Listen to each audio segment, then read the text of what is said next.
오늘 하나님께서 우리에게 주시는 말씀 함께 보도록 하겠습니다. 오늘 하나님의 말씀은 에스겔서 36장 19절로 23절까지 말씀 보도록 하겠습니다. 에스겔 36장 19절로 23절 한 절씩 우리 교독하도록 하겠습니다. 19절 제가 먼저 읽겠습니다. 그들을 그 행위대로 심판하여 각국에 흩으며 여러 나라에 해쳤더니 그들이 이른바 그 여러 나라에서 내 거룩한 이름이 그들로 말미암아 더러워졌나니 곧 사람들이 그들을 가리켜 이르기를 이들은 여호와의 백성이라도 여호와의 땅에서 떠난 자라 하였음이라. 그러나 이스라엘 족속이 들어간 그 여러 나라에서 더럽힌 내 거룩한 이름을 내가 아꼈노라. 그러므로 너는 이스라엘 족속에게 이르기를 주 여호와께서 이같이 말씀하시기를 이스라엘 족속아 내가 이렇게 행함은 너희를 위함이 아니오 너희가 들어간 그 여러 나라에서 더럽힌 나의 거룩한 이름을 위함이라. 함께 읽습니다. 여러 나라 가운데서 더럽혀진 이름 곧 너희가 그들 가운데에서 더럽힌 나의 큰 이름을 내가 거룩하게 할지라. 내가 그들의 눈앞에서 너희로 말미암아 나의 거룩함을 나타내리니 내가 여호와인 줄을 여러 나라 사람이 알리라. 주 여호와의 말씀이니라. 아멘. 사람이 참 변하기가 어려운 것 같아요. 제가 이게 뭐 중고등학교 때 또 대학교 때 친구들을 이렇게 만나보면 어떤 친구는 그 대학교 때 이미지와는 달리 참 성숙한 분들이 있고 또 어떤 분들은 뭐 친구끼리 만나서 그런 거겠지만 똑같은 경우가 있습니다. 이게 나이가 들어가면서 좀 성숙한 모습이 말에 드러나고 행동에 드러나고 또 태도에 드러나고 표정에 드러나야 되는데 그렇지 못한 친구들을 볼 때 참 여전히 이기적이고 세속적이구나 이런 생각을 할 때가 있어요. 요 근래도 이제 몇 명의 친구 만나서 이렇게 이야기 나누는데 이 대화라는 게 그런 것 아닙니까? 서로 이제 주거니 받거니 하고 저 사람 얘기에 맞장구도 쳐주고 때로는 뭐 이견도 내고 하면서 몰랐던 것도 알아가고 공감하고 뭐 이러는 것이 대화인데 유독 한 친구가 그 대화에 참여를 잘 못하는 거예요. 이 못하는 이유가 뭐냐면 쭉 A에 대한 얘기를 하고 있으면 A 다시 A 또 다시 또 A 다시 이렇게 좀 또 혹은 B 이렇게 A, B, C 순으로 단계를 밟아서 대화가 가야 되는데 A 다시 이렇게 얘기하고 있는데 갑자기 Z를 막 얘기를 해요. 근데 그 얘기를 이렇게 들어보면 본인의 어떤 느낀 점이나 본인의 생각이 아니고 읽었던 신문 기사 읽었던 책의 내용을 막 줄줄줄줄 얘기를 합니다. 그럼 이제 친구들은 의아한 거죠. 왜 이 얘기를 지금 하나? 이 맥락에도 없는 얘기를 왜 하나? 공감하기도 어렵고 난감한 거예요. 얼마나 또 말은 많은지 또 얼마나 많이 신문을 읽었는지 얼마나 많이 책을 읽었는지 머릿속에 지식이 꽉 차 있어서 마치 오늘만 기다린 사람처럼 막 Z를 쏟아내는 거죠. 우리 지금 A 얘기하고 있는데 이제 모임이 피곤해지는 거예요. 이 공감 능력이 떨어지는 것이죠. 저는 뭐 그 친구를 비난하고자 지금 이런 얘기를 하는 것이 아닙니다. 전 목사니까 이제 그런 상황이 오면 영적으로 이렇게 적용을 해봐요. 혹시 하나님과 우리와의 관계 속에서 혹은 뭐 성도와의 관계 속에서 우리가 그러고 있지 않나? 오늘 우리가 예배라는 것이 하나님과 우리의 만남인데 서로 이게 좀 다른 마음으로 와 앉아 있는 것은 아닌가 이런 생각을 이제 해보는 거예요. 이제 그러던 차에 동일하게 저에게 같은 단어가 두 번이나 반복되면서 낯설은 단어예요. 제가 이제 처음 보는 단어가 두 번의 경험, 그러니까 어떤 만남을 통해서 저에게 똑같이 들려진 거예요. 그 단어가 뭔가 하니 아스퍼거 신드롬이라는 얘기입니다. 어디 가서도 이 얘기를 들었는데 한 주에 똑같이 어떤 책에서도 이 얘기를 하는 걸 보고 이거는 뭔가 메시지가 있나 보다. 이 아스퍼거 신드롬이라는 게 뭐냐면 남에 대해서 전혀 공감하지 못하는 일종의 장애 같은 거예요. 남에 대해서 이해하지 못하는 겁니다. 자기 세계에 딱 갇혀 있는 거예요. 자기가 본 책, 자기가 본 기사 여기에 딱 갇혀서 그 안에서 사는 사람들이죠. 다른 사람과 관계를 맺기는 원해요. 이제 이런 측면에서 좀 자폐랑은 또 다르다고 얘기를 하더라고요. 다른 사람과 관계를 맺고 싶은 마음은 있지만 일방적인 주장만 하기 때문에 관계를 잘 못 맺는 겁니다. 여러분들 예를 들어서 이런 분들 계세요.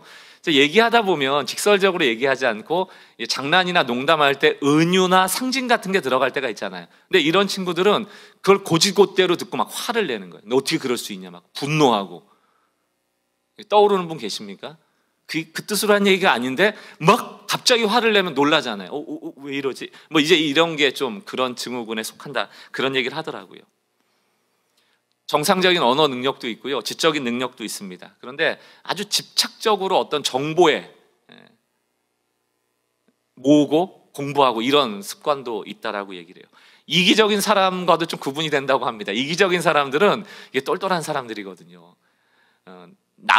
남한테 이게 손해가 되는 걸 알면서도 굳이 내 이익을 취하는 사람이 이기적인 사람이고요. 근데 이 아스퍼거 증후군 사람들은 아예 저 사람이 이득이 되는지 손해 보는지조차도 몰라요. 공감 능력이 없기 때문에 그냥 내 주장만 꺼내놓는 겁니다. 왜 이런 얘기를 여러분과 함께 나누고 있나요? 이 영적인 아스퍼거 증후군이 우리에게 종종 찾아올 때가 있습니다. 하나님과의 관계 속에서도 하나님이 우리에게 늘 말 걸어오시는 말 걸어옴이 있는데 우리는 그것과는 무관하게 내 주장을 할 때가 있어요. 예배도 일방적이죠. 하나님, 내가 이렇게 할 테니까 하나님 받으세요. 내가 이런 식으로 찬양하고 내가 이런 식으로 기도하고 내가 이런 식으로 예배하니까 하나님 받으세요라고 굉장히 일방적이고 고집스러운 일방통행의 예배가 있다. 일방통행의 신앙생활이 있다라는 것입니다. 하나님이 무엇을 들려주고 싶은지, 무엇을 말씀하고 싶은지, 내 삶에 무엇을 변화주고 싶은지, 하나님 지금 우리에게 원하시는 것이 무엇인지에 대해서는 공감하지 못하고 그저 내 방식과 내 주장을 하는 것, 그것이 일종의 영적인 아스퍼거 증후군일 수 있다라는 것입니다. 여러분, 코로나라는 사태를 거의 지금 3개월 가까이 지나면서 여러분의 영적인 변화가 있는지 좀 묻고 싶습니다. 저는 목사니까요, 여러분보다 더 교회와 예배와 신앙에 관심이 있다 이렇게 표현하기보다는 생각할 시간이 더 많은 거죠. 저에게 맡겨진 어찌 보면 직업이니까요. 여기에 저에게 소명을 주셨으니까요. 과연 뭐가 교회일까? 뭐가 예배일까? 교회가 존재하기 위해서 뭐가 도대체 필요한 것일까? 또 예배라는 것을 드리긴 드리는데 하나님이 원하시고 받으시는 예배가 이렇게 드리면 되는 건가? 그런 고민이 있죠. 우리의 신앙이 지금 이러면 되는 건가? 이대로만 가면 되는 건가? 이런 고민을 할 수 있는 좋은 계기가 바로 이 코로나19의 시간이었다라고 저는 생각합니다. 그래서 오늘 설교 제목도 교회를 교회되게, 예배를 예배되게, 이 찬양의 가사 중 한 대목 아닙니까? 교회가 교회다워지려면, 예배가 예배다워지려면 그게 어떻게 해야 되는가에 대한 갈망과 의문과 끝없는 추구가 우리 가운데 있는가? 아니면 이미 굳어진 대로 이렇게만 하면 될 거야 라고 영적인 아스퍼거 증후군 환자들처럼 나는 일방통행하고 있는가? 오늘 오랜만에 함께 모여서 드리는 예배 가운데 이 기점을 계기로 우리가 다시금 나의 예배와 나의 교회와 나의 신앙을 점검해 볼 수 있는 은혜가 있기를 주님의 이름으로 축원합니다. 존 파이퍼라는 목사님이 계세요. 복음주의 진영의 굉장히 훌륭한 목사님이시죠. 근데 이 존 파이퍼 목사님을 이야기할 때 빼놓지 않고 나오는 단어가 바로 기독교 희락주의입니다. 희락, 기쁨이죠. 기쁨. 그래서 하나님을 추구하고 하나님을 기뻐하는 내용의 책들을 이분은 많이 써요. 우리는 즐거움을 신으로 삼고 살아가거든요. 그 오감이 만족될 때 이게 기뻐요. 늘 그것이 우리의 즐거움을 주기 때문에 이 본능대로 따라가자면 늘 오감 즐거운 것을 찾아갑니다. 그런데 이 기독교 희락주의자들은 무엇을 주장하는가 하면 우리 삶에서 가장 큰 즐거움은 하나님 안에 있다라는 거예요. 하나님 안에 있다.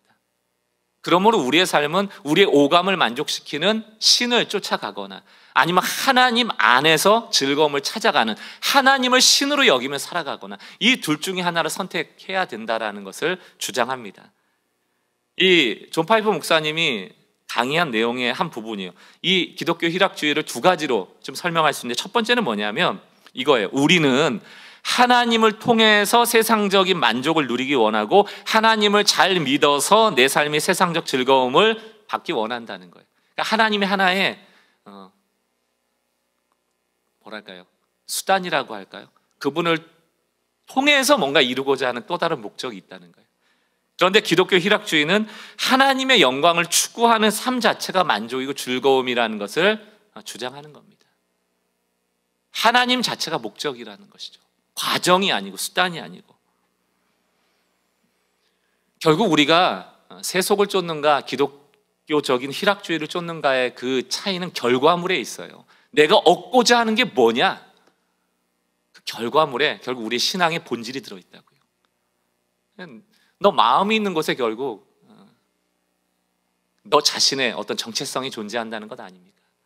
두 번째는 인간의 즐거움이 하나님이 만드신 우주의 중심이 아니고 하나님의 영광이 바로 하나님이 만드신 우주의 중심이라는 거예요. 내가 즐거운가 안 즐거운가, 내가 오늘 예배 와서 내가 만족하고 있는가 아닌가, 내가 눈물 흘리고 있는가 아닌가, 내가 지금 은혜라는 느낌을 받고 있는가 아닌가가 중요한 것이 아니고 내가 하나님의 영광을 추구하고 있는가, 거기에 핵심이 있다는 얘기입니다. 하나님은 우리를 행복하게 하려는 집사가 아니에요. 우리의 오감을 만족시키려는 도우미가 아니라는 것이죠. 제가 PPT 하나를 좀 만들어 봤습니다. 잘 보이실지 모르겠어요. 삼각 피라미드 같은 것이 있는데요. 맨 밑에가 무엇인가 하면 1단계가 나의 열심입니다. 나의 열심. 이 열심에는 예배도 들어가고요. 여러분들 뭐 훈련도 들어가고요. 아니면 여러 가지 신앙의 행위들이 다 여기에 포함이 되어 있어요. 그러니까 여러분들이 오늘 예배 드리는 것도 나의 열심을 가지고 무언가를 하는 행위죠. 그게 어디로 올라갑니까? 하나님을 향해서 올라가는 거죠. 하나님께 오늘 예배를 드리는 거잖아요. 오늘 하나님께 우리의 마음을 드리는 거잖아요. 그런데 안타깝게도 이 피라미드에 꼭대기가 하나가 있어요. 그 꼭대기가 하나님께 드려서 결국은 나를 다시 향하게 하는 거예요. 나라는 게 뭡니까? 나의 즐거움, 나의 행복, 나의 기쁨. 엔터 다시 하나 쳐주세요. 예. 이런 것들이에요. 굉장히 작네요. 토마스 머핀이라는 영성가는 바로 이렇게 나의 열심을 하나님께 드리고 하나님을 통하여 다시 내가 얻고자 하는 것을 얻는, 그렇게 형성된 자아를 틀린 자아라고 얘기를 했어요. 틀린 자. 그건 내가 아니라는 거예요. 그렇게 만들어진 나는 하나님이 원하시는 내가 아니라는 거예요. 근데 우리는 끊임없이 내 열심을 하나님께 드림으로 결국 내 만족, 내 행복, 내 즐거움, 그것을 찾아서 결국 나를 자꾸 만들어. 그건 틀린 자예요. 잘못된 자예요. 여러분, 이런 3단계 신앙을 바꾸셔야 됩니다. 다음 그림을 한번 보여주시면 이건 딱 2단계밖에 없어요. 똑같습니다. 1단계는 뭐예요? 나의 열심, 예배를 향한, 교회를 향한, 신앙을 향한, 훈련을 향한 나의 열심. 그것이 어디로 향해야 됩니까? 오직 하나님의 영광. 끝나야 돼요. 오늘 이 예배 가운데 우리가 3단계 신앙에서 2단계 신앙으로 우리가 단순화하지 않으면 예배를 예배답게, 교회를 교회답게 하는 일은 불가능하다는 것입니다. 하나님께서 우리가 하나님을 향하는, 오직 하나님의 영광만을 바랄 때 우리에게 주시는 것이 무엇입니까? 바로 세상이 줄 수 없는 안식, 샬롬. 세상이 줄 수 없는 회복. 이게 부활의 능력입니다. 이게 오늘 우리가 주일날 와서 예배를 드리는 목적이거든요. 안식하기 위해서, 또 부활을 경험하기 위해서. 또 세 번째 은혜가 있다면 그게 뭡니까? 마태복음 6장 33절. 너희는 먼저 그의 나라와 의를 구하라. 그리하면 이 모든 것을 너희에게 더하시리라. 하나님께 있는 것이죠. 하나님께서 주시는 안식을 누리고, 하나님이 주시는 회복을 누리고, 하나님이 주시는 바로 플러스 알파라는 내가 모든 것을 더하리라 하는 그 은혜, 그것이 하나님 안에 있음을 믿고 우리는 하나님께 영광을 돌리는 것입니다. 그분이 그것을 주실 것을 믿고, 이렇게 형성된 자아가 바로 하나님이 기뻐하시는 바른 자아라는 것이죠. 사랑하는 성도 여러분, 오늘 예배를 예배답게, 교회를 교회답게 만들 때 우리의 신앙이 3단계라는 복잡한, 나조차도 속고 있는 방식의 신앙이 아니고 2단계로 더 심플화되어져야 돼요. 단순화되어져야 합니다. 그러기 위해서 오늘 우리가 성경 말씀 몇 구절을 읽을 겁니다. 읽을 때 이 말씀을 볼 때마다 3단계에 머물러 계신 분의 마음이 있고요, 2단계에 머물러 있는 분들, 회복된 분들의 마음이 달라요. 오늘 이 말씀을 읽을 때 왜 하나님은 저렇게 성경을 쓰셨지라고 비꼬는 마음으로 보시는 분들은 3단계에 여전히 머물러 계시는 분이고, 이것이 수용되고 아멘으로 받아들여지시는 분들이 바로 2단계 신앙으로 자꾸 나가려고 애쓰는 분들이십니다. 저는 간절히 바라기는 오늘 몇 가지 성경 구절이 여러분에게 아멘으로 수용되어질 때 비로소 예배가 예배다워지고 내 신앙이 신앙다워지고 교회가 교회다워지는 그런 은혜가 우리 가운데 주어지리라 믿습니다. 첫 번째는 시편 106편 8절이에요. 같이 한번 읽어보겠습니다. 시작. 그러나 여호와께서는 자기의 이름을 위하여 그들을 구원하셨으니 그의 큰 권능을 만민이 알게 하려 하심이로다. 왜 구원하셨어요? 우리 좋으라고? 그건 두 번째예요. 자기의 이름을 위하여, 하나님의 이름을 위하여 우리를 구원하시는 거예요. 이사야 48장 9절과 11절. 내 이름을 위하여 내가 노하기를 더디할 것이며 내 영광을 위하여 내가 참고 너를 멸절하지 아니하리라. 11절. 나는 나를 위하며, 하나님은 하나님을 위한대요. 나를 위하여 이를 이룰지니라. 어찌하여 내 이름을 욕되게 하려 내 영광을 다른 자에게 주지 아니하리라. 이스라엘 백성이 고난받고 있는 거 구원하신 이유가 뭐예요? 하나님 위하여 한 거예요. 이스라엘 백성 잘 먹고 잘 살라고 한 것은 두 번째예요. 그 잘 먹고 잘 사는 것조차도 하나님께 영광 돌리게 하는 그 마지막 목표점이 있는 겁니다. 이사야 43장 21절. 이 백성은 내가 나를 위하여 지었나니 나를 찬송하게 하려 함이라. 에베소서 1장 5절 6절도 볼까요? 그 기쁘신 뜻대로 우리를 예정하사 예수 그리스도로 말미암아 자기 아들들이 되게 하셨으니 할렐루야 아멘. 내가 하나님의 아들 됐습니다. 내 신분을 높여주시는 것이 아니고 6절. 이는 그가 사랑하시는 자 안에서 우리에게 거저주시는 바 그의 은혜의 영광을 찬송하게 하려 함이라. 왜 우리를 구원하셨어요? 우리를 통하여 하나님 찬송받으시려고. 고린도전서 10장 31절. 그런즉 너희가 먹든지 마시든지 무엇을 하든지 다 하나님의 영광을 위하여라. 먹고 마시고 그 오감의 즐거움에 빠져서 나는 행복하구나, 그 감정적인 느낌으로 충족하지 말고 먹든지 마시든지 무엇을 하든지 하나님께 영광 돌리라는 겁니다. 오늘 에스겔 본문도 똑같아요. 36장 22절. 그러므로 너는 이스라엘 족속에게 이르기를 주 여호와께서 이같이 말씀하시기를 이스라엘의 족속아 내가 이렇게 행하면 너희를 위함이 아니오, 너희를 구원하는 이유가 너희를 위함이 아니오, 너희가 들어간 그 여러 나라에서 더럽힌 나의 거룩한 이름을 위함이라. 23절. 여러 나라 가운데서 더럽혀진 이름 곧 너희가 그들 가운데서 더럽힌 나의 큰 이름을 내가 거룩하게 할지라. 내가 그들의 눈앞에서 너희로 말미암아 나의 거룩함을 나타내리니 내가 여호와인 줄을 여러 사람이 알리라. 주 여호와의 말씀이라. 그럼 지금 뭐가 느껴지세요? 뭐 이런 하나님이 있어? 뭐 다 지 영광만 위해? 나는 내가 이렇게 열심히 하는데, 나는 나한테 뭘 해주실 건데? 구원만 하면 다야?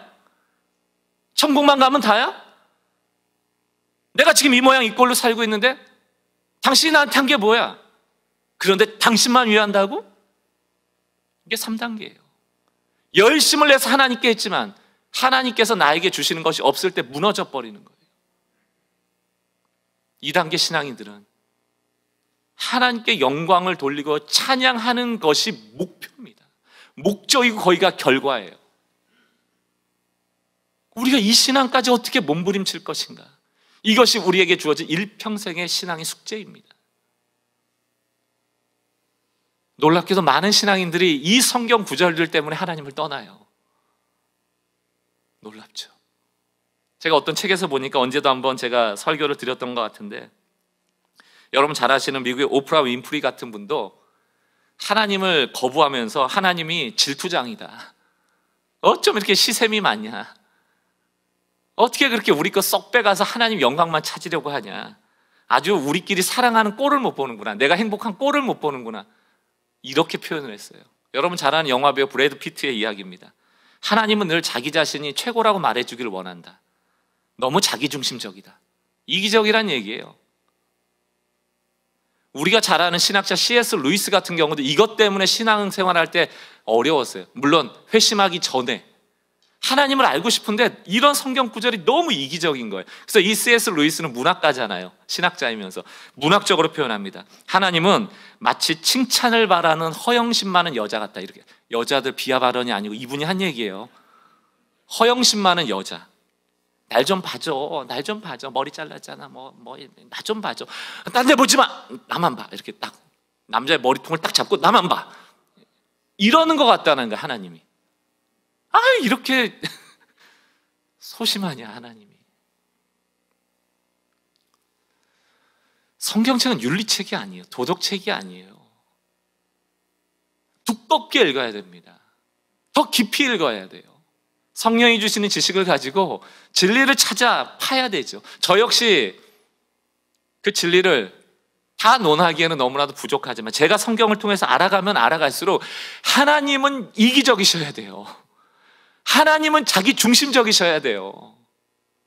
하나님은 이기적인 게 진리입니다. 왜 그렇습니까? 하나님은 이기적이면 이길수록, 하나님은 자기중심적이면 자기중심적일수록 하나님께서 나오는 것이 뭐예요? 그분은 철저하게 사랑이시고 그분은 철저하게 선이시기 때문에 그 선함과 사랑이 끊임없이 분출되는 겁니다. 그 이기심 때문에, 그 자기중심성 때문에. 여러분 지난번에 제가 코페르니쿠스 얘기를 드렸어요. 태양 중심으로 지구가 도는 거지 지구가 태양을 중심으로 돌지 않아요. 태양이 지구에게 자기의 권한을 넘기는 것, 그것이 사랑입니까? 지구가 태양계를 버텨낼 수 있어요? 그만한 중력이 있어요? 그만한 열이 있어요? 그만한 빛이 있습니까? 태양은 철저하게 이기적이어야 돼요.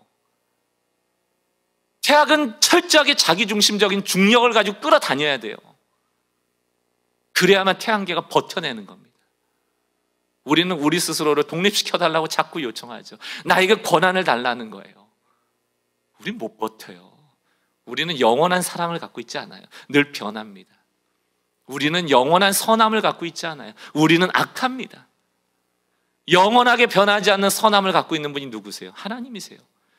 영원하게 변하지 않는 사랑을 우리에게 주시는 분이 누구십니까? 하나님이세요. 하나님께서는 저는 철저하게 이기적이셔야 된다고 생각합니다. 그 이기심에서 뿜어져 나오는 것은 우리와는 다른 것이죠. 그분의 이름을 거룩하게 여기기 때문에, 그분의 명예를 소중하게 여기기 때문에 우리가 받는 혜택이 커지는 겁니다. 우리를 구원하시는 거예요. 그 명예를 위해서. 근데 우리는 내 명예는요 이렇게 얘기를 하는 것이죠. 그래서 우리는 날마다 간구해야 돼요. 날마다 고백하고 선포해야 됩니다. 뭐라고요? 하나님이 이 세상의 중심이 되어 주십시오. 하나님 한 분만 영광을 취해 주십시오.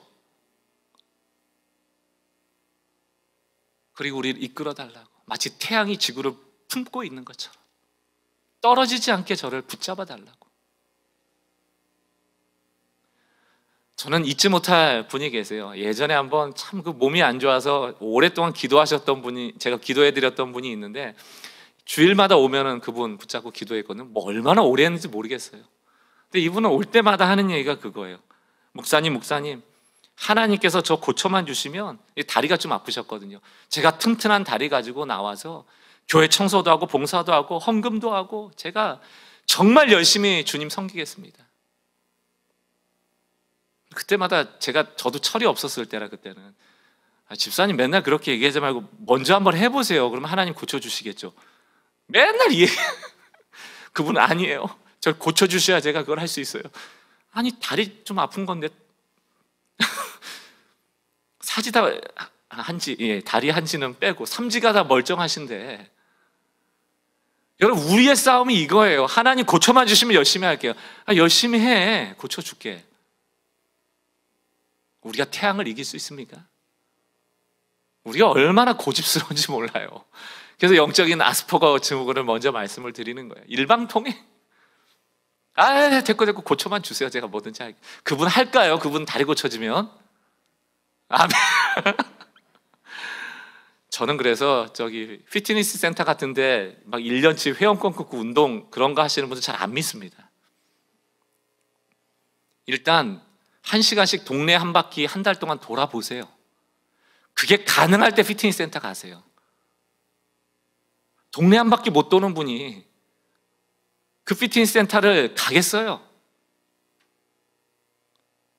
우리에게 영적으로 적용해 보세요. 우리가 할 수 있는 게 너무너무 많거든요. 근데 우리는 꼭 결정적 한 방을 원한다고요. 일주일 내내 삶을 놔두고 꼭 주일날 한 방을 원한다고요. 신앙이 성장이 없는 거예요. 사랑하는 성도 여러분, 매일의 삶에서 이 고백 한번 해보세요. 하나님, 내 세상에 하나님 중심 한번 대주세요. 하나님 한 분만 영광을 받아주세요. 이 2단계 신앙을 고백해 보십시오. 더 단순한 신앙, 그것이 우리에게 필요한 것이죠. 저는 오늘 이 설교를 통해서 여러분들과 다시 한번 개척되었던 마음을 다잡아 보기를 원해요. 어떤 목사님 오늘 아침에 이제 첫 주일이죠 이렇게 얘기를 하더라고요. 거기에는 이제 생략된 말이 있잖아요. 이제 10주 만에 이제 첫 예배잖아요. 이런 마음으로 주신 문자인데 제 눈에는 첫 주일이죠. 이게 딱 한 대 개척할 때 첫 주일 같은 마음이 딱 들어요. 방금 전이에요. 첫 주일 2016년도 1월 3일 그 첫 주일. 그때 어떤 마음이었나? 제가 정말 개척할 때 다짐하고 다짐했거든요. 이 교회에 사람이 주인공 되지 않게 하겠다. 절대로 사람이 주인공 되지 않겠다. 담임 목사라고 한국교회 안에 굳어져 있는 그런 이미지들, 권한도 권위도 갖지 않겠다. 또한 성도들이 가지려는 권한과 권위도 주지 않겠다. 그런 마음 가졌어요. 오직 하나님만 주인공 되고 다른 거짓된 복음 말고 성경이 말하는 복음만, 그리고 그 복음이 있으면 그곳엔 은혜가 분명히 따른다라는 이 두 가지 원칙만 주장하는 교회가 되자. 하나님 주인공 되고 복음으로 충분한 교회 되자. 복음이 뭡니까? 남 잘 되게 하는 거예요. 그래서 우리 파장동의 플랫폼 센터라고 했을 때도 이유는 간단해요. 멀어서 한 겁니다. 여기서 떨어져 있어서 한 거예요. 우리랑 무관하기 때문에 한 거예요. 너무너무 잘하고 계세요. 세진회 여기서 사무실, 저희 교육자 사무실 반쪽 내가지고 거기서 뭐 몇 평이나 됩니까? 한 3-4평 되는 거기서 꼼지락꼼지락하고 이럴 때보다요, 지금 얼마나 많이 돕는 분들이 확장되어지고 전국의 교도소를 다니면서 교도소 사역하고 그 자녀들에게 후원을 하고. 복음이에요. 남을 잘 되게 하는 거예요. 우리 교회 이름 드러내고 우리가 거기에 꼭 참여 안 해도 됩니다. 필요한 곳이라면 하는 것이죠. 그런데 돌아보니까 1년 차 때보다 2년 차 때, 2년 차보다 3년 차 때, 3년 차보다 4년 차 때, 4년 차 때보다 5년 차 때, 시간이 지나면서 보니까요, 사람들 생각 안 할 수가 없더라고요. 어떻게 하면 저 사람을 만족시켜 줄까? 어떻게 하면 저 사람에게 좋은 교회라고 평가받을까? 그게 점점점 제 생각을 지배하기 시작해요. 어떻게 하면 많은 사람들이 이 교회 예배 와서 은혜 받았다라고 얘기할 수 있을까? 그 느낌과 감정을 어떻게 줄까? 뭘 준비해야 될까? 뭘 더 채워놔야 될까? 사랑하는 성도 여러분, 그 소용없어요. 우리는 교회는 대한민국 교회사에 남는 교회 될 필요 없습니다. 여러분들 친구들한테, 동료들한테 우리는 교회 알아? 모르는데 부끄러울 거 없어요. 박광림 목사 알아? 몰라도 돼요. 하나님의 역사 속에 남는 교회가 될 것인가? 그게 중요하죠. 하나님이 바라보시는가? 하나님이 이 교회를 인정하고 계시는가? 그게 중요하죠. 저는 이 코로나19의 기회를 통하여서 우리는 교회가 다시 한번 하나님이 주인공 되어지고 복음이 살아 움직이는 교회로 거듭나기를 소망해 봅니다. 안타깝게도 지난주 동안도 교회 안에 수많은 일이 있고요. PD수첩에 별 얘기가 다 나오고요. 너무너무 안타까워요. 많은 성도들이 얘기하죠. 교회는 담임 목사만 잘하면 된대요. 담임 목사한테 돈 문제 없으면 되고, 담임 목사한테 여자 문제 없으면 되고, 담임 목사한테 권위 문제 없으면 되고, 담임 목사가 설교 표절 안 하면 되고, 담임 목사만 잘하면 된대요. 그렇습니까? 첫 번째, 자신도 없고요. 두 번째, 그게 답도 아니에요. 많은 성도들이 교회 와서 담임 목사 감시하는데 온 에너지를 씁니다. 안 그러셨으면 좋겠어요. 좋은 시스템을 만드는 건 너무 필요합니다. 그러나 좋은 시스템이 좋은 교회를 만드는 것이 아니고 하나님의 영광을 위하는 좋은 성도가 좋은 교회를 만드는 거예요. 좋은 성도가 그 시스템 안에 있을 때 그 시스템이 작동이 되는 거예요.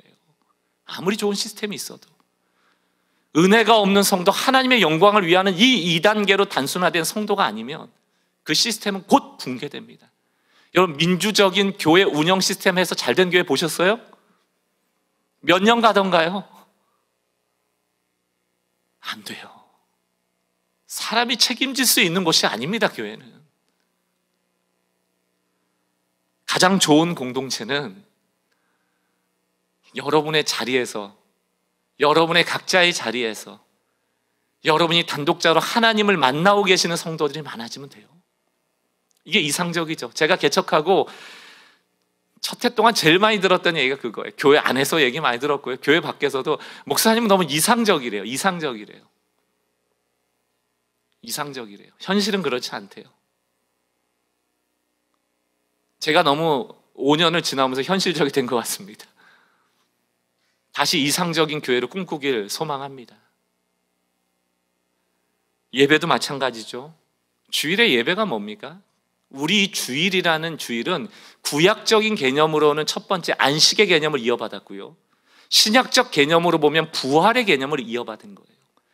예배를 오면 두 가지가 여러분에게 주어져요. 첫 번째 뭡니까? 세상 속에서 분주하고 복잡했던 마음이 평강으로, 평화로, 샬롬으로, 주님의 위로로 회복되어져야 돼요. 두 번째는 뭡니까? 부활의 능력이라는 것이, 낙심하고 낙담하고 두려움에 있던 사람이 예수가 죽음에서 부활했다는 이 부활의 능력 때문에 나도 이 고난에서 이겨나갈 수 있다는 믿음으로 내 영혼이 부활되어지는 거예요. 그게 주일입니다. 한국 교회는 너무 바빠요. 안식하기에 너무 바빠요. 부활의 능력을 경험하기에는 그 3단계 신앙이 너무 강력하게 우리 안에 들어와 있기 때문에 하나님이 나에게 해주시지 않은 것 때문에 낙담하는 성도가 너무 많아요. 낙담한 채 예배하는 예배가 너무 많아요. 맨날 눈물만 흘리잖아요. 맨날 십자가에서 머물러 있잖아요. 고난. 주일은 부활이거든요. 예수 부활하셨다. 그러므로 나도 부활할 것이다. 이 소망을 외치는 것이거든요. 어떤 성도님이 그랬대잖아요. 이제 코로나 끝나고 교회 갈 생각하니까 깝깝하다고. 왜 깝깝했을까요? 새벽부터 저녁까지 교회에서 봉사했거든요. 그거 다시 할 생각하니까 마음이 무거워지더라는 거예요. 이게 실제 얘기입니다. 도대체 무엇을 위하여 그렇게까지 봉사를 하는지, 누구를 위하여 그렇게까지 에너지를 쏟는지. 나쁘다는 뜻이 아닙니다. 교회에서 우리 교육자들 오늘 이 설교 듣고, 목사님, 저는 다음 주부터 안식해야 되기 때문에 좀 늦게 나오겠습니다. 제가 이거 다 세팅한 거 다 누군가 한 거 아닙니까? 나 이거 세팅하느라 안식이 안 돼요. 안 그러기를 주의 이름으로 부탁을 드리겠습니다. 우리 주일학교 교사들, 애들 정말 막 다 수발드느라 제 마음에 평안이 없어요. 그러진 않으셨으면 좋겠어요. 우리가 이 교회를 유지해 나가는데 굉장히 필수적인 에너지가 요구됩니다. 그러니까 때로는 우리가 지나칠 때가 있잖아요. 그 이상의 것을 우리가 할 때가 있잖아요. 근데 그게 바로 아까 피라미드 1단계에서 과도한 열심이 하나님께 드려지면 더 많은 것이 나에게 주어질 수 있을 것이다라는 이 3단 논법 때문에 오는 것이라면 멈춰야 된다는 것이죠. 그리고 내 영혼이 죽어가고 있는데 그거 하면 되겠습니까? 예를 들어 우리 김영호 전사님이 다음 주에 목사님 나 못하겠어요 라고 하면 한 2주 정도 쉬게 할까요? 절에도 나와서 해야겠지. 이게 보완이 되어져야지. 그러면 제가 김영호 전사님이 2주 동안 힘들다고 했기 때문에 찬양 빼겠습니다, 이럴 수는 없잖아요. 무슨 말씀을 드리고자 하는지 아실 겁니다. 예배를 예배답게, 교회를 교회답게 하는 데 있어서 이 본질을 다시금 우리가 묵상해야 됩니다. 시편 16편 11절 우리 함께 한번 읽어볼게요. 시작. 주께서 생명의 길을 내게 보이시리니 주의 앞에는 충만한 기쁨이 있고 주의 오른쪽에는 영원한 즐거움이 있나이다. 저는 이 말씀이 너무 좋더라고요. 우리가 그토록 찾는 생명의 길, 우리가 그토록 추구하는 충만한 기쁨, 우리가 그토록 추구하는 영원한 즐거움, 그게 어디다 있습니까? 주께 있대요. 주께 있대요. 우리가 여기에 에너지를 쏟아야 돼요. 하나님을 만나고자 하는 마음, 추구하는 마음, 주님의 영광을 어떻게 돌려드릴 것인가에 더 에너지를 쏟아야 합니다. 그런데 생각보다 잘못된 열심이 너무 많죠. 여러분, 열심은 바른 방향이라는 것이 전제될 때만 능력이 나옵니다. 신문 보세요. 사회면 보십시오. 잘못된 열심 엄청나게 많아요. 죄 짓는 열심, 은밀한 열심, 엠번방이라는 데서 성적인 착취를 하는데 열심, 안타까운 소식들이 들려잖아요. 경비원이 자살했다는 소식, 남을 가해하는데 열심, 사람을 죽이는 열심, 우린 열심으로 많은 것을 할 수 있습니다. 그러나 교회가 교회되게 하고 예배를 예배되게 하는 열심은 바른 방향으로 갈 때 효과를 나타내는 것이죠. 다시 한번 강조합니다. 코로나 이후에는요, 교회가 좀 바뀌어져야 돼요. 우리가 행동을 통해서 나를 성취하려고 자꾸 했던 방향의 신앙을 여러분 좀 벗어나셔서요, 영성을 통하여서 자기를 부인하는 신앙의 중심으로 자꾸 하셔야 돼요. 핵심 단어가 뭐냐면 자기 성취에서 자기 부인으로 바꾸셔야 됩니다. 교회는 나의 성취의 한 방편으로 존재하는 것이 아니거든요. 자기를 부인한다는 게 뭡니까? 결국 하나님을 크게 보는 믿음을 갖는다는 뜻과 똑같아요. 자기를 부인한다는 것은 하나님을 크게 보는 믿음을 갖는다는 것과 똑같습니다. 그러나 자기를 자꾸 성취해 나가면 자기가 커지는 것이죠.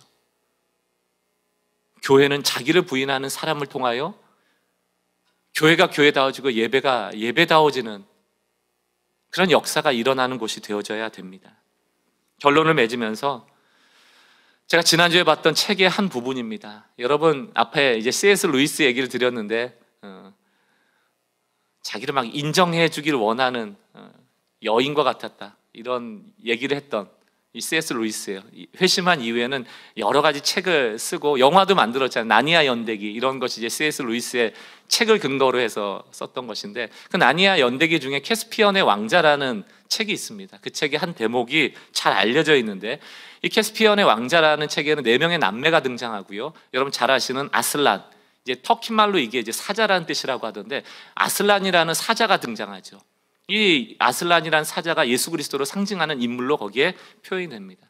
그 4남매의 여행 중에 이 막내 루시라는 아이가 결국 천신만고 끝에 이 아슬란을 만나게 되는데, 그 아슬란을 만났을 때 이렇게 얘기합니다. 아슬란, 아슬란, 나의 사랑하는 아슬란, 드디어 제가 당신을 만나는군요. 이렇게 얘기할 때 아슬란이 이리 오너라 아이야, 이렇게 얘기를 합니다. 그때 아슬란 가까이 간 이 막내 루시가 이렇게 얘기합니다. 아슬란, 전에 봤을 때보다 더 커진 것 같아요. 이렇게 얘기를 합니다. 더 커진 것 같아요. 여러분, 사자가 어떻게 더 커지겠어요? 그때 이 아슬란이 뭐라고 얘기합니까? 얘야, 그건 내가 나이를 더 먹었기 때문이다, 이렇게 얘기를 합니다. 아슬란은 바뀌지 않아요. 누가 큰 거예요? 루시가 커진 거예요. 나는 커진 게 아니란다. 하지만 매년 너가 자라면 자랄수록 내가 더 커 보일 거야, 이렇게 얘기하거든요. 이게 바로 C.S. 루이스의 문학적인 표현이죠. 제가 어린 시절 자라났던 골목을 가보면요, 그때는 막 축구도 하고 막 수많은 놀이를 했거든요. 운동장 같아 보였습니다. 그런데 지금 가보면 차 한 대도 들어갈 수 없는 좁은 골목이에요. 예전에 갔던 초등학교 운동장이 뭐 하루 종일 뛰어다녀도 막 넓은 곳인데 지금 가보면 너무 좁아요. 여러분, 나이가 들어가면요 작게 보입니다. 경험한 게 많기 때문에 큰 일도 무던해지고요, 그렇게 넓어 보이던 것도 작아져요, 어른이 되면요. 그래서 때로는 하나님도 작게 봐버립니다. 내 경험의 틀에 넣어버리고, 하나님이라고 별 수 있어? 하나님이라도 뭘 할 수 있어? 그렇게 자꾸 우리가 변질돼요. 그러나 오늘 이 아슬란과 루시의 얘기를 통해서 C.S. 루이스는 뭘 얘기하고 싶어 하는 겁니까? 나이가 들어갈수록, 신앙의 연수가 깊어갈수록 세상의 방식과는 달리, 골목이 좁아져 보이고 운동장이 좁아져 보이는 것과는 달리 하나님이 더 커져 보여야 된다는 거예요. 사랑하는 성도 여러분, 교회에 올 때 하나님이 주인공 되어지는 그 하나님이 더 커 보이세요?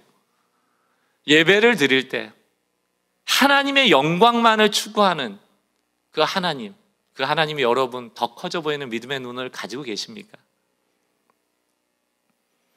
2단계 신앙으로 우리 더 나갔으면 좋겠고요. 한번 따라 읽어보시면 좋겠어요. 하나님이 되실 때 나는 진짜 내가 된다. 이 영적의 원리를 깨달으셔야 돼요. 하나님을 크게 보는 믿음의 눈을 가질 때 비로소 그 안에 있는 은혜들을 우리가 발견하고 찾을 수 있게 되는 것이죠. 저는 오늘 말씀을 마치며 3단계 신앙으로 복잡하게 지금 신앙생활 하고 계신 분들, 빨리 그 윗동을 날려버리셔야 됩니다. 하나님의 영광에서 멈추십시오. 그리고 그것이 나의 신앙의 목표가 되게 하십시오. 그럴 때 하나님은 우리에게 꼭 필요한 것들을 허락하실 거예요. 그 믿음으로 오늘 우리의 예배가 회복되어지는 은혜가 있기를, 우리의 삶이, 우리의 일주일이 하나님을 찬양하는 삶으로 나가기를 주님의 이름으로 축원합니다. 찬양할 때 두 곡의 찬양을 함께 부를 겁니다. 주 여호와는 광대하시다라는 찬양이고요, 또 하나는 위대하신 주라는 찬양의 후렴을 함께 부를 거예요. 여러분, 이 찬양 부를 때 하나님이 크게 보이는 은혜를 구하면서 불렀으면 좋겠어요. 여러분에게 어떤 낙담하는 일이 있는지 모르겠습니다. 그러나 여호와는 광대하시며 여호와는 위대하시며 우리가 생각지도 못한 일을 이루시는 분임을 우리가 믿음으로 고백하여 드린다면 우리의 예배는 오늘 성공입니다. 왜? 그분께 영광을 드렸기 때문에. 그 다음은 주님의 몫입니다. 그러나 제가 믿는 하나님은 늘 사랑과 선함을 분출하시는 분이기에 우리에게 우리가 구하는 것 이상의 것을 주실 거예요. 우리가 할 수 있는 것은 찬양하고 그분을 높이는 일까지입니다. 우리 같이 한번 오늘 말씀을 정리하며 우리의 마음과 정성과 뜻을 다드려 이 가사 한마디 한마디를 우리의 신앙의 고백으로 올려드립니다. 주 여호와는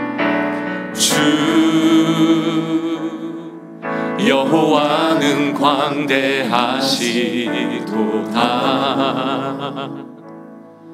그 거룩한 하나님 성에서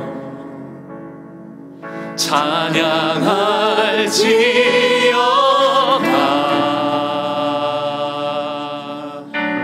오늘 주일 주님이 우리에게 승리 주심을 믿고 승리 우리에게 주셨도다. 모든 원수를 물리치셨네. 그분께 엎드려 절하세. 주님의 크심을 찬양합니다. 다 주의 크신 이름 높이며 우리에게 행하신 위대한 일 감사하세. 오 주의 신실하신 그 사랑 온 땅과 하늘 위에 계셔 홀로 영원하신 이름. 우리 처음부터 다시 한번 찬양합니다. 주 여호와는 광대하시도다. 주 여호와는 광대하시도다. 그 거룩한 하나님 성에서 찬양할지어다.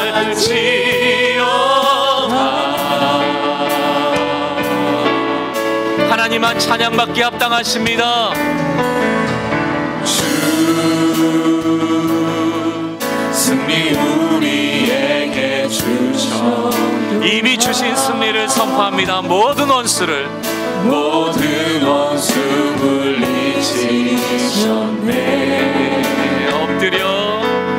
엎드려 절하세. 엎드려 절하세. 그렇습니다. 하나님, 주님이 크고 광대하십니다. 우리에게 행하신 일을,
하나님을 전심을 다하여 찬양합니다. 위대하신 주 찬양해. 위대하신 주 모두 알게 되리라.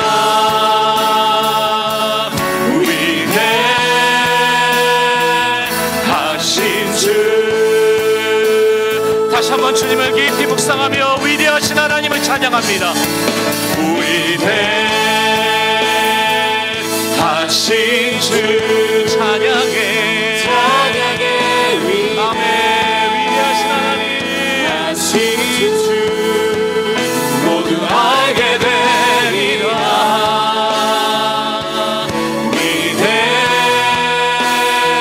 위대하신 주.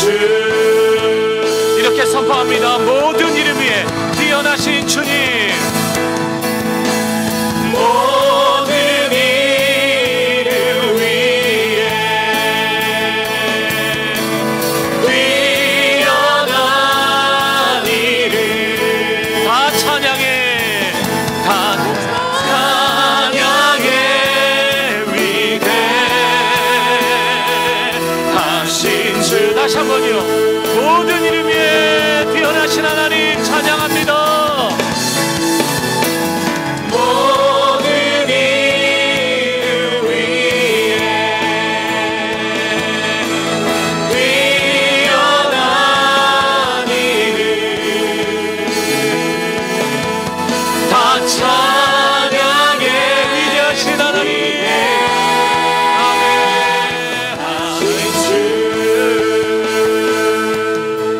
위대하신 주님, 위대하신 주 찬양해. 하나님, 오늘 우리의 예배를 통하여 주님만 영광 받으시고 오직 하나님만 주인공이 되어주시고 주님이 높임을 받으시길 원합니다. 위대하신 주. 우리 다시 한번 이 후렴을 부를 때요, 이런 마음으로 부르셨으면 좋겠어요. 제가 예전에 어떤 찬양의 가사를 한 목사님한테 전해 들으면서 참 감동을 받았던 적이 있습니다. 그 찬양이 영어 가사로 치면 Raise 할렐루야예요. 할렐루야를 높이라는 찬양이거든요. 할렐루야가 뭡니까? 말 그대로 할렐루, 찬양하라, 야훼를, 여호와를, 하나님을 높이라는 거예요. 그 가사 중에 보면 소리치고 소리쳐라, 더 크게, 더 크게. 이 가사를 쓴 분이 아들이 아픈 거예요. 열이 너무 심하게 난 거예요. 병원에 아이를 데려다 놓고 그 병원 밖에서 얼마나 고민하고 근심하는데 점점 소리가 크게 들려오더랍니다. 너 아이에게 잘못된 일이 생길 거야. 너한테 잘못된 일이 생길 거야. 그 소리가 잡음처럼 더 커질 때 그 한편에서 하나님의 음성처럼 들릴 것이 그 잡음보다 더 크게 소리를 치라는 거예요. 무엇이라고? 할렐루야. 그 잡음보다 더 크게 소리치라는 거예요. 우리 마음에 낙심이 올 때가 있어요. 우리 마음에 어른이 됐다라는 것 때문에 하나님을 작게 보려는 그런 3단계 믿음으로 우리를 자꾸 몰아붙이는 사단의 미혹이 있습니다. 수많은 잡음이 우리에게 들려요. 지금 이곳에 오신 분 중에는 뭐 여러 가지 어려움으로 암의 마음이 무너진 분도 계실 겁니다. 그때 우리가 할 수 있는 게 뭐죠? Raise 할렐루야. 할렐루야를 높이라. 찬양을 높이라. 더 크게, 더 크게. 그 잡음의 소리가 들리지 않도록 나의 소리를 더 크게. 나를 작게 만들고 나를 움츠러들게 할 때 나는 하나님의 위대하심으로 그 위대하심 안에 우리가 있음을 선포하는 것, 그것이 우리의 무기예요. 저는 찬양으로 여러분 분위기 만들기를 원하지는 않아요. 여러분이 하나님께 그 찬양을 통하여 이 세상으로부터 들려지는 잡음으로부터 해방되기를 소망합니다. 모르시는 분이 있다면 그저 이렇게 고백하십시오. 하나님 위대하신 분입니다. 광대하신 분입니다. 크신 분입니다. 고난은 우리를 움츠러들게 하지만 하나님의 위대하시는 우리를 넓은 곳으로 데려가시죠. 우리를 자유케 하시는 거예요. 조금 더 힘차게 우리 찬양 다시 한번 불러왔으면 좋겠어요. 위대하신 주 후렴부터 찬양합니다. 위대하신 주님, 하신 주 찬양해, 찬양해. 더 크게 주님을 찬양합시다. 위대하신 주님, 하신 주 모두 알게 되리라, 모두 알게 되리라. 아멘.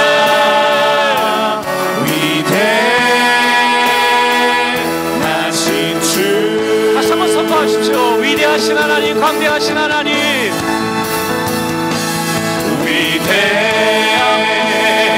위대하신 주 찬양해. 위대하신 주 모두 알게 되리라.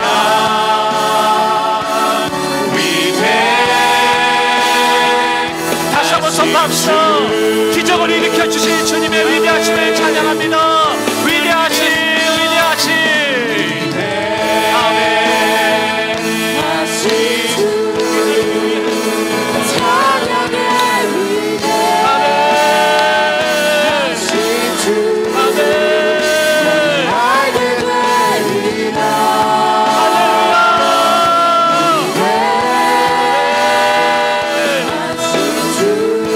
다시 한번 선포합시다. 위대하신 주님,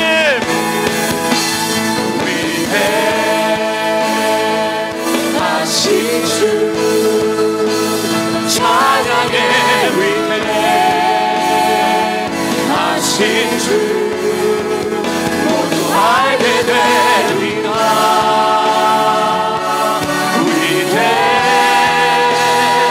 위대하신 주 모든 일 위에 뛰어나신 하나님, 오늘도 치유하여 주옵소서. 모든 일을 위해 뛰어난 일을 다 찬양해. 위대하신 주 모든 일을 위해 뛰어나신 주님을 잡니다. 모든 일을 위해 뛰어난 일을 다 찬양해. 위대하신 주. 우리 마지막으로 전심을 다하여 위대하신 주님을 찬양합니다. 위대하신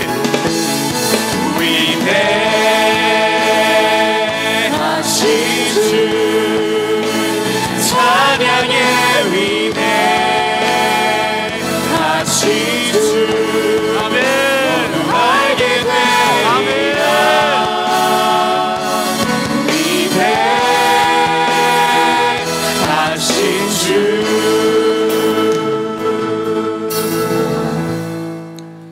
아버지, 여러분의 입술로 언어로 고백할 텐데요, 하나님을 찬양하십시오. 그리고 그분을 더 의지하십시오.